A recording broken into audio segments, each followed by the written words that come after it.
hand it to Lucy. I do just want to mention a few quick housekeeping notes to make sure you have a great webinar experience. If you've joined before, these are probably all familiar. First off, we always recommend you join from a strong connection. Depending on where you are in the world, I know it's not always possible, but it does help with some connectivity issues. If for any reason you can't see the screen or one of the slides is loading slowly, the first thing I recommend is just rejoining through the link that was sent to you to get into the webinar, and that usually resolves some of the issues. If you are joining us from a mobile app today, sometimes there's some issues with the videos playing, and we do have one video that will play at the end of the session. So if you're unable to view that, we're sorry, but we will be recording this whole session and we'll be sending it along to everyone after too. We'll also be sending along a PDF of the slides so you can refer to those after too, and a certificate for joining us here today. And all of that follow-up material should get to you in about 5 business days, so just be patient while we get that to you. Great. And so we'll be making the session interactive. We're going to be using the chat box a lot. We have a pretty big group right now. We're close to 600 people. So just a note there, please try to keep all comments in the chat box focused on the session and respectful to all the teachers in the community and our presenter as well too, which I know you all will be great with that. Great. And last but not least, we do have a survey at the end of the session that we'll direct you to. We'd love to hear your feedback. Definitely let us know what you thought and let us know what you'd like to hear more about in the future. We're constantly creating new webinars and adding to the schedule, so let us know what topics for your own professional development that would be useful to hear a session on. Great. I know we've already got some great suggestions in the chat box already. All right, so with further ado, we're right at the hour. I'm pleased to introduce Lucy. Lucy Crichton graduated in drama, design, and teaching English as a foreign language. She's a teacher, teacher trainer, and storyteller who has given lectures and workshops around the world. She has been writing for the primary classroom since 2008 and has been involved in projects in South America, Europe, as well as Asia. Lucy is the founder of the Secret Garden School in Florianópolis, Brazil, where she teaches children and teenagers using music, art, drama, gardening, and cooking. She's been living and teaching in Brazil since 1992. So without further ado, I'm going to hand you all over to our speaker today, Lucy. Hello. Hello, everyone. Good morning from Brazil. I hope you can hear me okay. Thank you, Emily, for the lovely introduction. Lucy, we just need your webcam on. Great. Can you see me okay? Hi, hello, everyone. Oh, I'm so excited to be here. Thank you to National Geographic for inviting me for a second time to give a webinar. And I'm so happy and privileged to be sharing my ideas with colleagues now at such a challenging time. I hope you are all safe and well at home. And I hope that this webinar will give you some ideas, and also I hope that it'll be enjoyable as well. So let's get started. I've got out a little plan here so that you can see what is the content today for the webinar. So just very briefly, I'll talk about the importance of storytelling. I'm sure most of you already realize what a fantastic tool it is, especially now as we start to teach remotely and also to record stories. The types of stories that are good to use for online sessions, I'll be talking about that.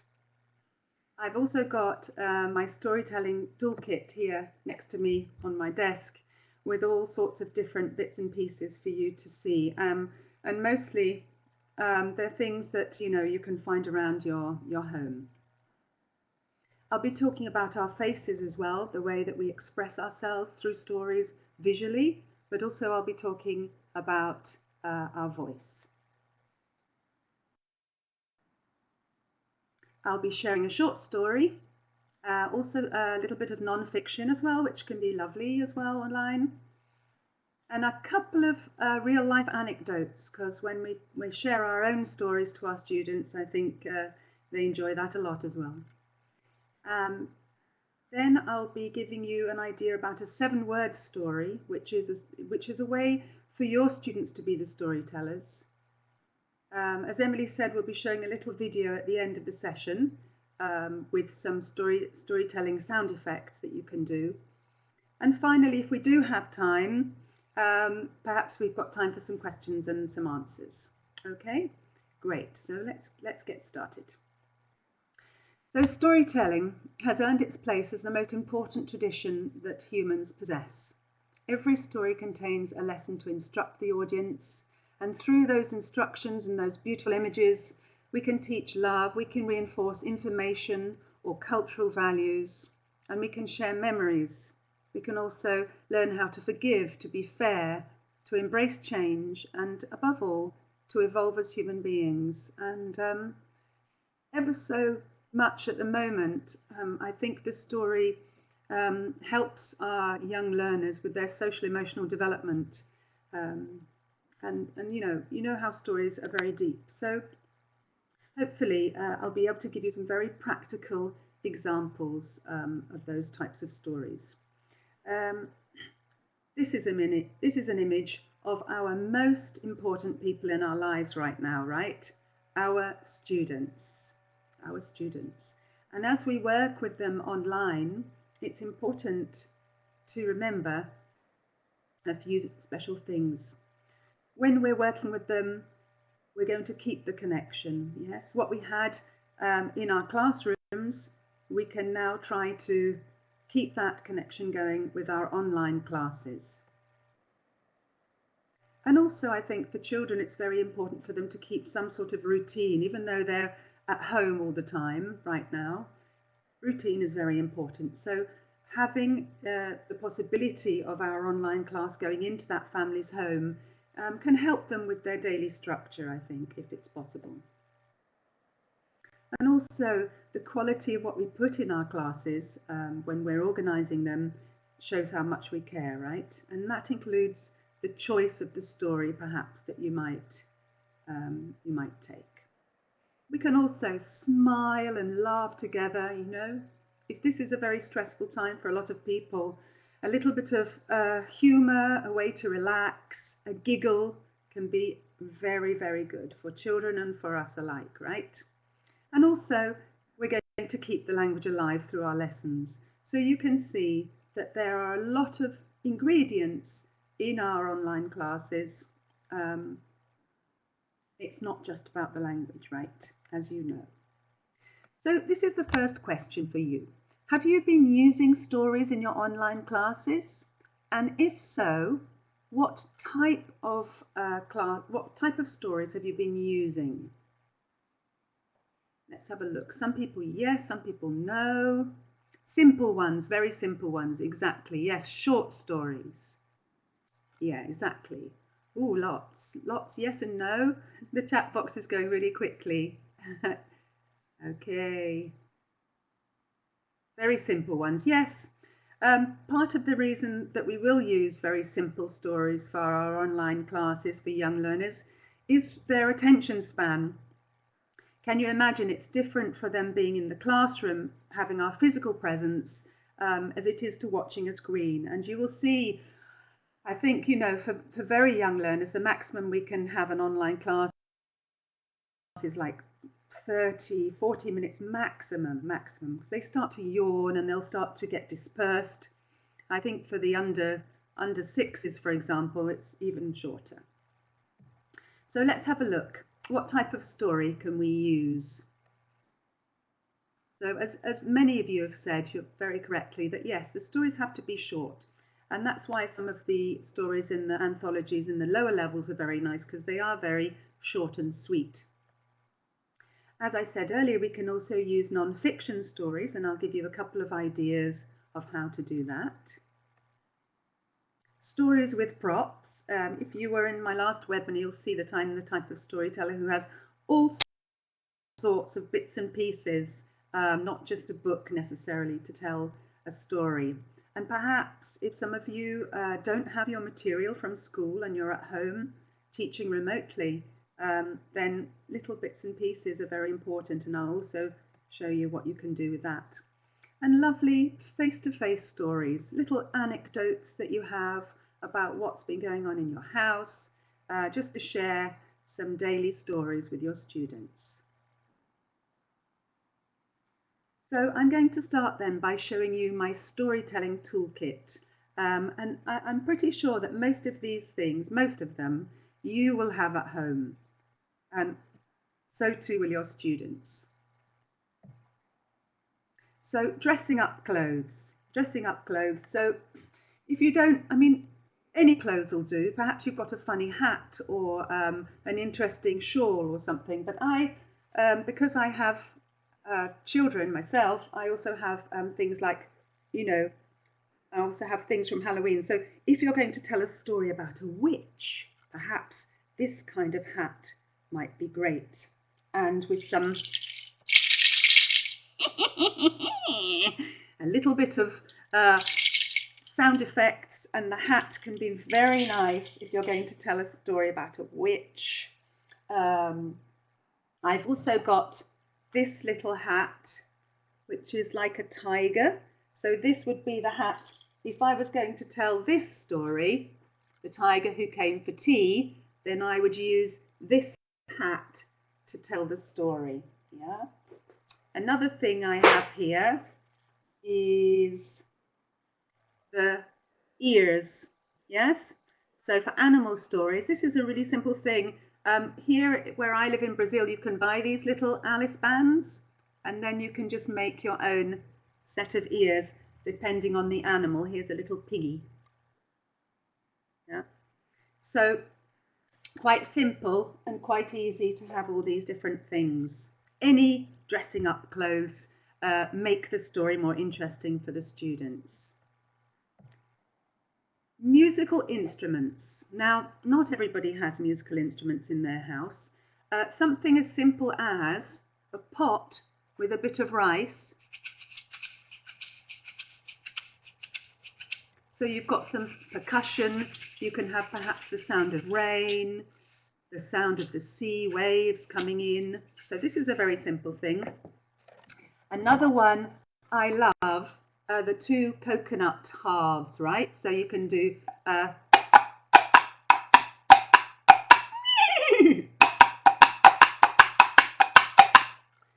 so you can make your sound effects, right? Other things I have, let me just show you one that I love that's a very Brazilian one. This is called a reco-reco here, and it makes lots of different noises, but it's very simple and handmade. And this is the noise it makes. And also you can do like creaky floorboards.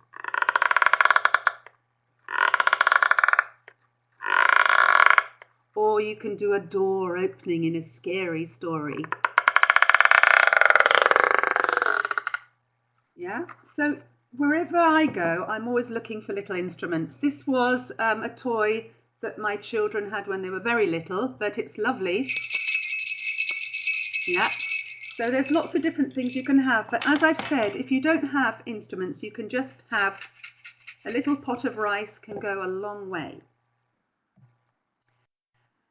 Another lovely thing as well is to have some sort of toys or dolls or puppets. For example, I have this little sweet little rabbit, and it's a toy, but you can use it like a puppet. Yes. Yeah. So it's lovely. So if I have, for example, a story about rabbits, then I might use a story about rabbits. I might use this little rabbit toy to tell the story. Yeah. What else have I got here? Let me see. Yes, for example, you might have some little plastic animals in your house. So they're very nice to tell animal stories with. I think pretty much everything. And I'm going to show you also how to use some kitchen utensils as well. Another lovely thing are objects from nature, sticks, stones, wood, leaves. Wood is very nice because you can bang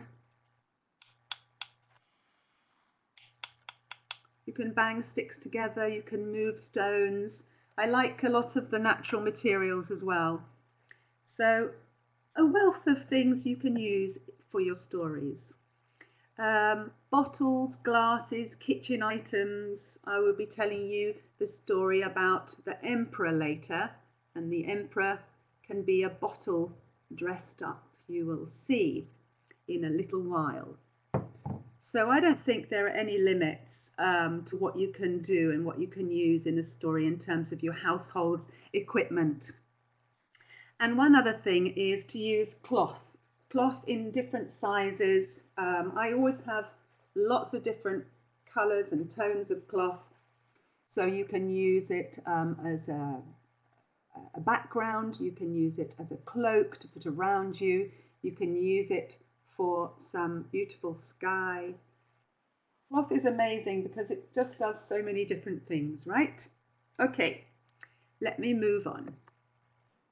Yes, here you see, I told the story of the three little pigs using wooden spoons, yeah? So they're here by my side, wooden spoons. So this would be the pig with the house of straw.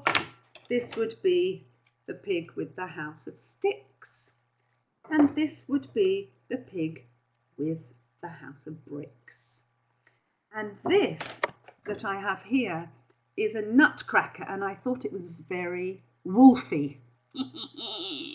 Yeah, so you can find objects in your house that have characteristics of the characters in the story, and I thought this was very wolfy, that one. If you would like to see the full story, underneath here you can see the link to a YouTube channel that we have for our school where we put our stories, so feel free to check that out later. Let's say also that you're going to, what would you do for this story? This is like a little story about children playing in the forest school. What sort of clothes would you use to tell this story?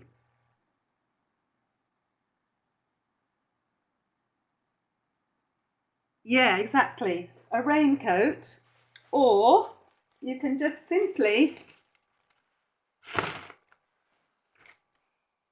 put up an umbrella to tell the story. Very, very simple, but it just makes things different, especially for young learners. Yeah, camping stuff, umbrella, Macintosh, exactly. You know, it brings an element of fun and enjoyment and fantasy, I think, to your stories, right?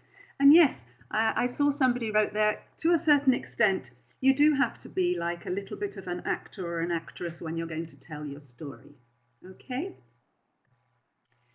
Now, let me talk a little bit about the teacher's voice. This is our most important tool for teaching and obviously for telling stories too. And we need to look after our voices. That's why it's not good to have to be shouting in class and raising our voice. For stories, the first thing I think that's important is that you listen to your recorded voice. Listen to the tone of your voice, listen to the variation of your voice. You can see that I said, you know, when you listen to yourself, you will hear everything that you do with your voice.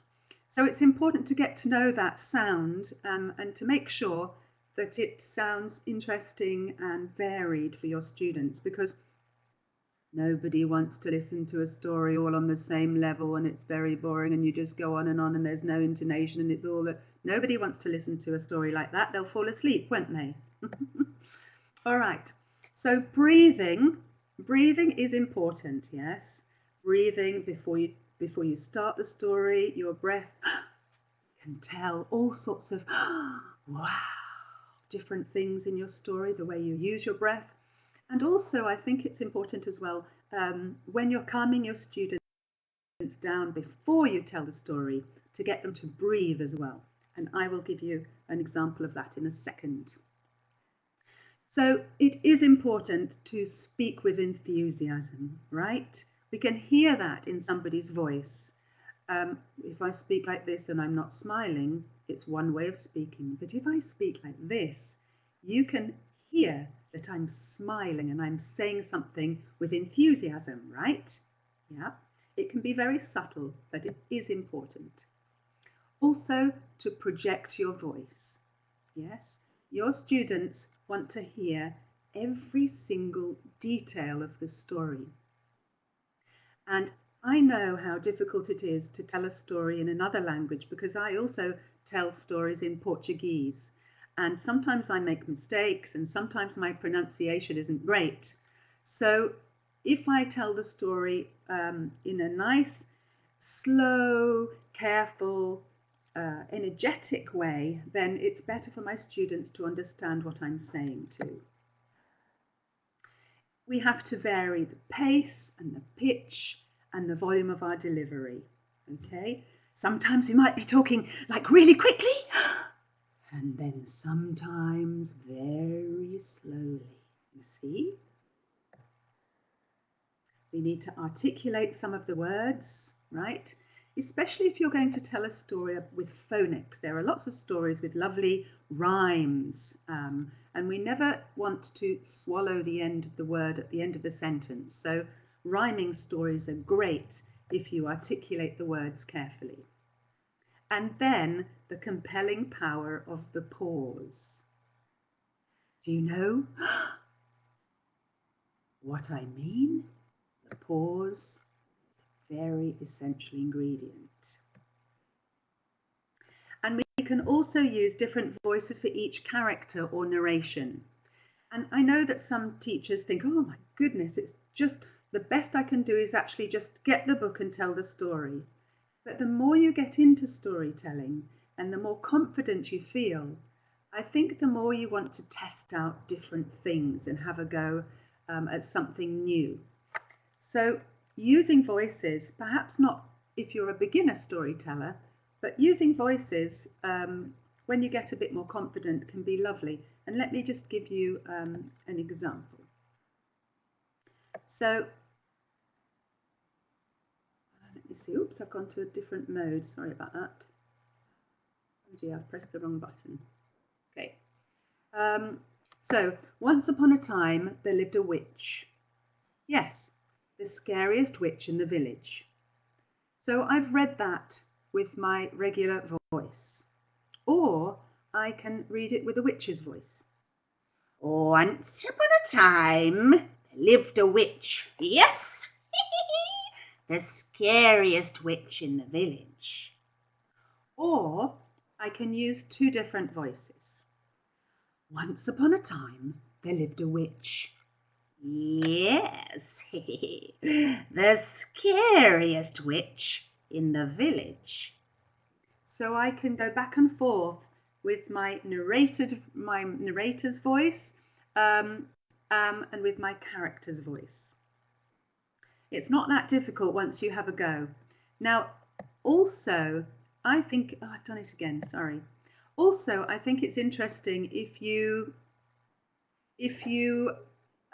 think about your characters and think about the quality of the voice. So, for example, with the three little pigs, perhaps the voices are all different according to their personalities. So, for example, the first one, I'm going to make a house of straw. I'm going to make a house of wood. I'm going to make a house of bricks. So perhaps the more intelligent pig, perhaps he has a very sort of more serious voice. Yes? So the voices will depend on the type of characters. So here's the little story warm-up that I have. This is what you can use before you tell the story. And also it's quite good, I think, for getting you, the storyteller, to be calm as well. It goes like this. I'm sorry. Here's a story, here's a story. I will tell you how. Lots of things for us to see. Let's get ready. now. And we can vary that pause there. Yes, we can repeat that word. Let's get ready. Let's get ready. Let's get ready now. So the ... can be a way of giving children a moment just to get ready for the story. In this photo, you can see draw a picture. Perhaps you could get your students to draw a picture of what they look like when they're ready to listen to a story. That's a very good technique in reinforcing the behaviour that you want from your students to tell stories. Okay, so here we come to the first short story. It's The Empty Pot. And probably I would start this story by asking my students, well, what can you see? Who is that man? Where is that man? What's he wearing? What's behind there? What's he doing? What can you see? Yes, so they would come with a wealth of different answers. And probably for this one, I might just get a piece of red cloth,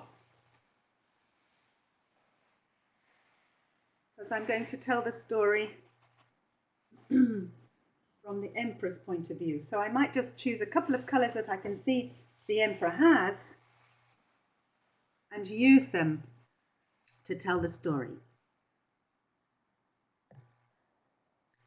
This is the emperor of China. He's old, so I would give him an old voice. I want to find a new emperor. Plant a seed. I have a seed here. Plant a seed. If you can grow a beautiful flower, you are the new emperor. Ping's mum, dad and brother help him. I've got soil. I've got water. I've got a pot.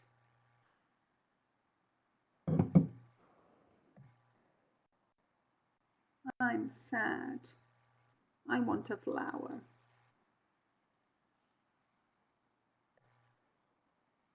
The children have got flowers for the emperor, but the emperor isn't happy. Ping is sad. I've got a flower. It's blue. I've got a flower. It's red.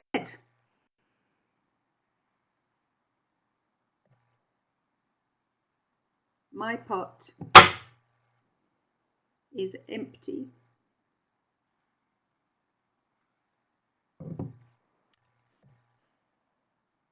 The seeds are cooked. They can't grow. You are honest, Ping. You are the new emperor. There, you see? Now, when I did this very simple story, I thought about ways that we could use things in our house that the students could use to retell the story themselves. Now, I've used bottles for slightly older children, so perhaps not bottles for young learners, but you can see that you've got in your house all sorts of different bottles and pots, and each one can represent a different character in the story, you can see. And also, when you label the characters, it makes it very clear for your students. Can you see? Yes?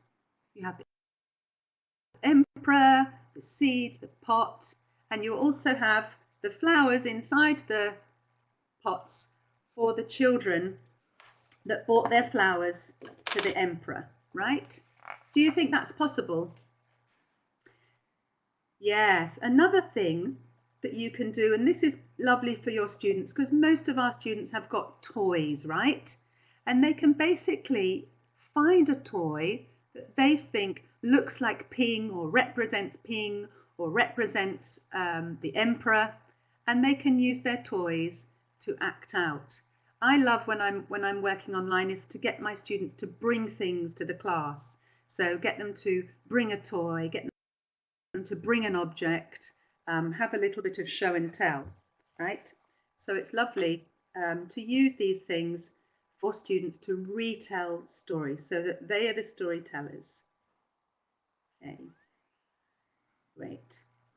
Let me just see where I am. Okay.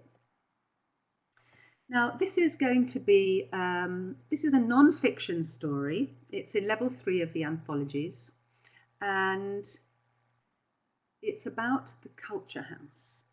And again, before I go into the words of this non-fiction story, I would get my students to tell me all sorts of things. First of all, I would use this visual thinking routine, see, think, wonder, to get my students to say what they can see first. So they might say things like, oh, I can see houses and flats. I can see windows. And then I would ask them, well, what do you think about that? Look at that. What do you think? Oh, I think I can see a park. I think it's winter. I think it's cold. And then I would ask them, what do you wonder? Oh, and you're going to get their thinking to go a little step further by asking them that. And perhaps they'll say things like, I wonder what's inside that funny building. I wonder what's in the windows. I wonder who lives there. So you are first exploring the image before you get into the words. And here are the words of the little non-fiction. Hi, I'm Ella. This is the Culture House in Copenhagen. It's a community centre where you can have lots of different lessons. This is not in the book, but when there's any reference to any country or town or city, I love bringing a little map so that students can situate where Denmark is and where Copenhagen is. I think we have a teacher, or we have some teachers from Sweden, perhaps not from Denmark, but I would like my students to see the city on a map so that they can situate the non-fiction story. And then on to the next page. The building is really cool. Let me show you. The first thing you see is the entrance. You can walk up the stairs or you can go rock climbing. It's great fun. So when we choose a non-fiction story, we have to find something that's interesting and something that also connects to their world as well. So hopefully something that they do, an image of other children doing something. And then I would ask them questions about the girl who's talking in the non-fiction story. Who is Ella? How old do you think she is? Why is she telling us about the Culture House? Yeah. So there is a lot of information and a lot of things we can do. And probably for very young learners, you will probably have to use a little bit of their first language to discuss something, so that as they tell you things in their first language, you can transform what they say into English, into little chunks of language, right? We do that a lot with our students. Why do we do that? Because children, little children, they think in their first language, and then we keep the language that we're using with them flowing. So here in Brazil, if a student of mine says, Meu Deus, eles estão escalando, and I'll say, yes, they're climbing, look. Okay, so we always keep the language going and never negate the use of L1 of the first language, right? Okay, this is another little story. It's about a boy who has a toothache, and the language presented in this story is about appearances. And when I wrote this story, I also had some of these little simple pegs in my house. And so I made a little peg doll of Pascal Dent. He's a little French boy, and he's the protagonist of the story. And I think when you have physical objects as part of your stories, you also give a chance for students to do the same, yes? So in that case, I am talking about different appearances. Maybe they have a doll, or maybe they have something that they can make to talk about appearances. And when they have the physical object in their hand as you tell the story, it's like they become part of the story. Yeah, they become more connected, I think, sometimes to the narrative. So this is an opportunity, especially when you're going to retell a story a number of times. Okay. You might have seen this puppet in the last webinar. It's a puppet just made of a piece of knotted cloth. Very, very simple, and also something that the students can move around. It's very flexible, so it can jump and it can fly and it can sit on your shoulder and have a little chat with everybody. Yes. So having a little cloth puppet is also extremely useful. Do you think that you can use some of those things? Do you have little bits and pieces around your house? Have you used your objects in your stories so far? You have, yes. Great. Lots of different things, definitely. Oh, brilliant. Sometimes, yes, sock puppets, that's another lovely one. Yes, excellent. Great.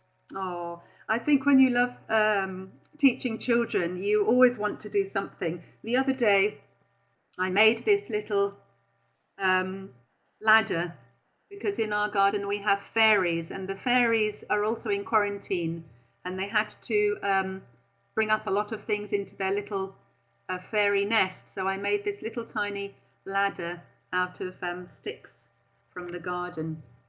I think the possibility of enchanting our students is also, you know, it's just a lovely thing, isn't it? So moving on then to my couple of little anecdotes that I wanted to share with you. And these are both things from my two daughters. I have two daughters, Emily and Flora. They're young ladies now, but when they were little, I used to tell them a lot of stories. And this particular one about the earache cleaners was an image that I always got them to conjure up in their minds when they had earache. They used to do a lot of swimming.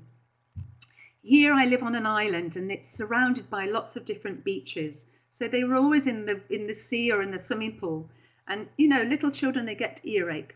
So the story of the earache cleaners was that there are these little tiny people that when you have earache, they go up into your ear, and first of all, they spray your ear with this lovely warm water. And then with the softest little cloth, they start to clean inside your ear, and they clean away all the red sore bits up into the corners, down here, round and about. And they pass another little bit of cool, warm water to take away all the earache. And you know what? Every time I told my daughters this story, it calmed them down. They were able to think about that image in their minds. And it was one of those beautiful things from our family childhood. So, mummy, tell me about the earache cleaners, even when they didn't have an earache. And the other one about the monster under the stairs. We have a cupboard under the stairs in our house. And when my daughter was about 6 or 7, she was really scared of going up the stairs because she thought there was a monster that lived under the cupboard. And so to help her work with that fear, if you like, we sent a letter to the monster. She's written in Portuguese, para o monstro. And she even imagined what the monster looked like. So she had this little back and forth letter to the monster. So she would write a letter, and she said here in this one, "Dear monster, can you tell me what you look like? I need to know." And then she said, "Please leave the answer in the garage." Yeah, because she was really scared. Anyway, these letters with the monster under the stairs went back and forth until finally the monster said, "Well, I'm not coming out because I'm really scared of little girls." And so that was the end of her being worried about going up the stairs. Just a little anecdote. So when you have a nice little story about your children or your students or your family or about when you were little, share it with your students. Use a photograph, use an image, use an object. And I think those real stories are fantastic, right? Stories from our childhood too. Yes, some children like to draw monsters. There are lots of different ways. And you know what? Storytelling can be very therapeutic if you choose the right story. Okay, so I was going to tell you about the 7-word story. And this is a very simple technique where you can make your students into the storytellers, okay? And all you need to do it is 7 words. So choose any word with 7 letters that your students know. Maybe your students can choose the word themselves. Here are some examples. Morning, welcome, dancing, penguin, history, England, pumpkin, that might be at Halloween. So you're going to ask them to include some objects and some doing words. So you get your word. I chose the word Sundays. Let me write it here. I'm going to just put the whole word down here. Oops. So you get them to write the word vertically and think of a word for each letter of that word. So S, sitting, U, under, N, no, D, day, A, alligator, Y, yummy, and S, sunny. So they'll always choose words that they know. Yes. So obviously you don't really want to choose 7 words, 7-letter words that are too difficult, but it's also nice for some students to get a challenge, okay? So here are the words, and now I'm going to show you how you tell a 7-word story. Basically, you're going to use those words. You can change the order. They don't have to be in the order of the actual word, and you can repeat them as many times as you want, but you're going to do just those 7 words for the story. So this is how it would work. Sunny, sunny.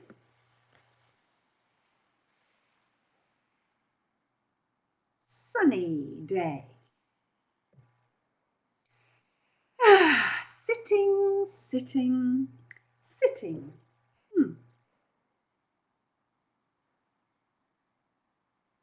Under.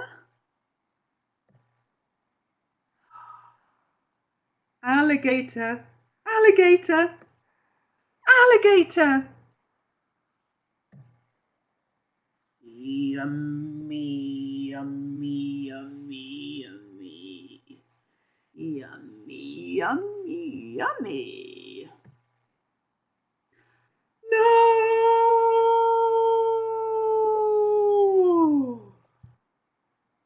And there you have a very simple story in 7 words.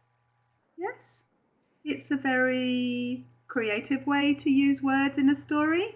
It conjures up all sorts of different images. Yes, it can be funny. And also, I think it's very accessible, and I do love when my students become the protagonists of the class, right? That's also part of the job.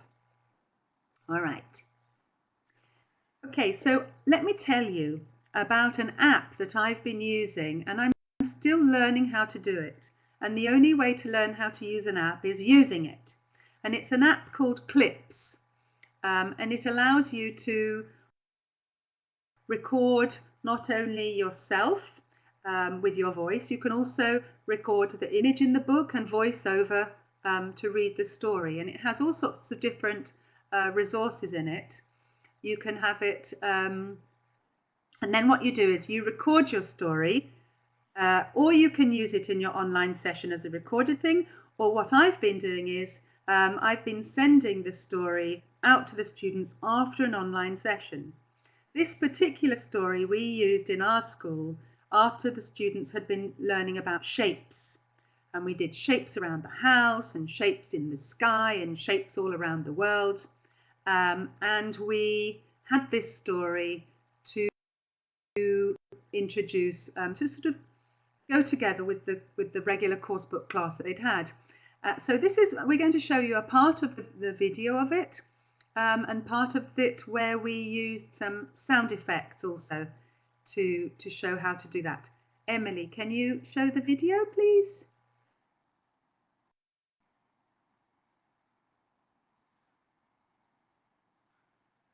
Is called How to Catch a Star. The story was written by Oliver Jeffers. Ele também fez todos os desenhos nessa história sobre estrelas. Once there was a boy, and the boy loved stars very much. So you see, I use a little bit of Every night the boy watched the stars from his window and wished he had one of his very own.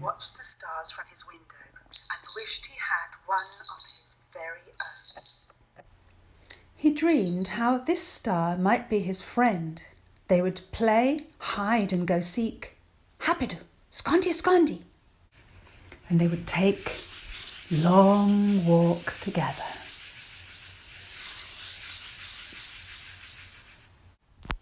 The boy decided he would try to catch a star. He thought that getting up early in the morning would be the best. Beng, beng, sedu. Because then the star would be tired from being up in the sky all night. So the next day he set out at sunrise. But he could not see a star anywhere. Nenhuma estrela. He sat down and waited for one to appear. He waited and he waited. And ate lunch.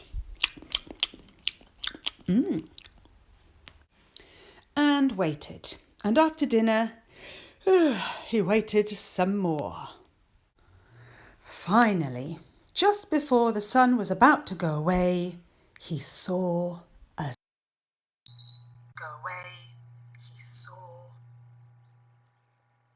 Okay, so I just wanted to tell you that sometimes when I'm going to tell a story, especially for my younger learners, I do tend to slip in little tiny sentences in Portuguese so that I keep my listeners connected to the story. And I don't think there's any problem at all in doing that. A little tiny phrase that connects to them again, because they're listening to a story in another language, they're seeing images, they're trying to work it out. So when you pop in a little tiny bit of their own language, it connects them, you know. So I often do that so that I can keep my students focused and engaged in the story. Okay, Emily, let's have a look at the part with the sound effects now, please.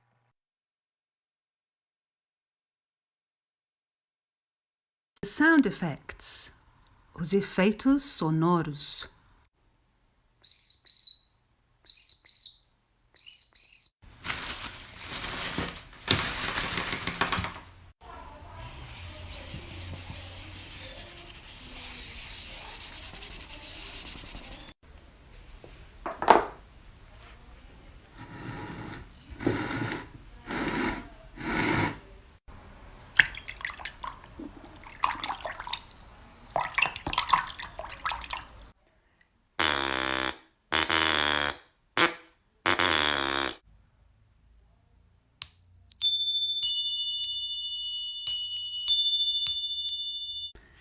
And that was the story, How to Catch a Star. I hope you like it. See you soon.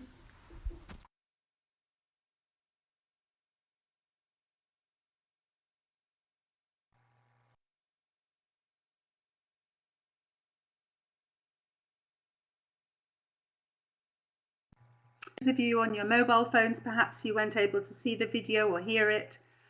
It's all there for you to look at length afterwards. I just wanted to share that because I think it's very doable. And I think that the apps that we have available these days can really help us, especially in this idea for remote teaching. Yes? Okay. So let's just recap now on what we've been speaking about in the last 15 minutes, okay? We talked about to choose a simple short story, as online sessions for young learners cannot be too long, right? And I think most of you are already doing that, which is great. Think about what you can use to enliven your story by using simple objects you have around the house, right? And it can be very funny too. Think about the quality of your own voice and experiment using different voices and characters and narration. Ask your students open-ended questions to ignite their curiosity. What can you see? What do you think about that? What do you wonder? And use the 7-word story technique to make your students the storytellers. And also, I really recommend trying to use some sort of app to record your stories, maybe Movie Maker or iMovie. But I love this idea of the clips one because we can do it on our phones, so we can actually do it anywhere, which is great. I'd also just like to tell you that on the National Geographic Learning site, you have access to lots of different blogs. Here are 3 of the blogs that I've written connected to storytelling and using stories in your classroom. So if you would like to read a little bit more about storytelling, please feel free to go in and have a read of those blogs. And just before we move on to the questions and answers moment, can I just say, even though we're far away from our students, teachers really matter. Whether you're near or far, you are irreplaceable. So don't forget that. Thank you for watching this webinar. And now, if anybody has any questions they would like to ask, I think we've got a couple more minutes.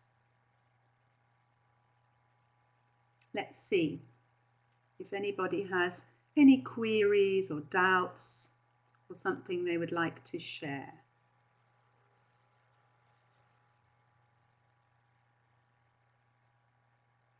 Oh, thank you so much.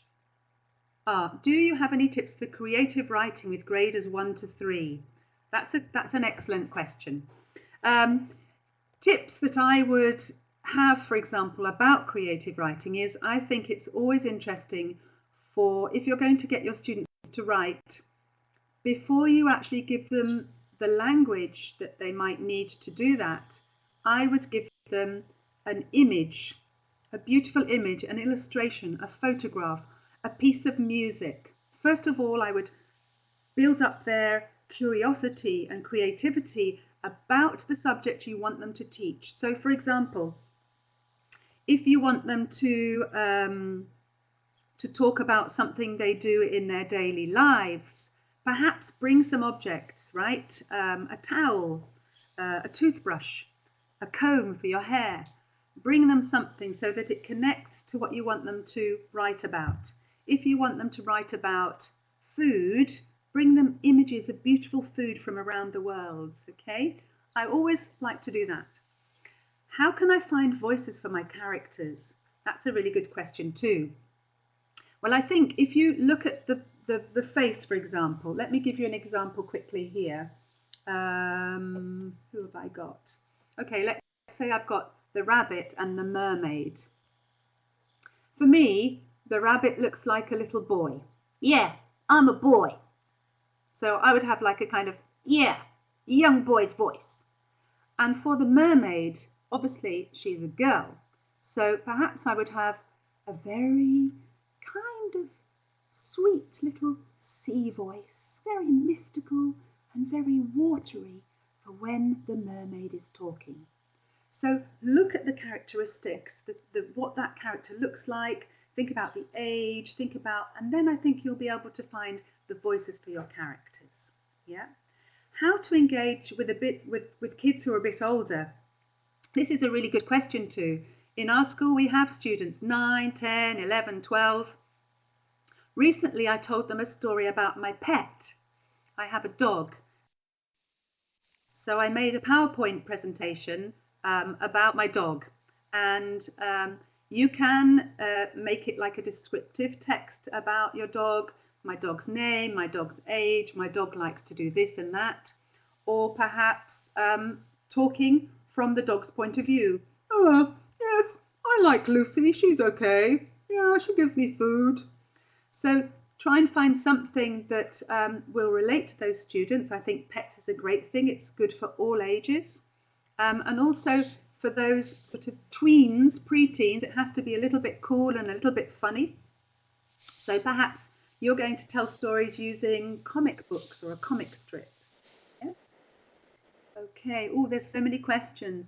How can we adapt these activities to students with, I don't know, is that online students? I didn't get the whole of that question. So up to what age? You know what?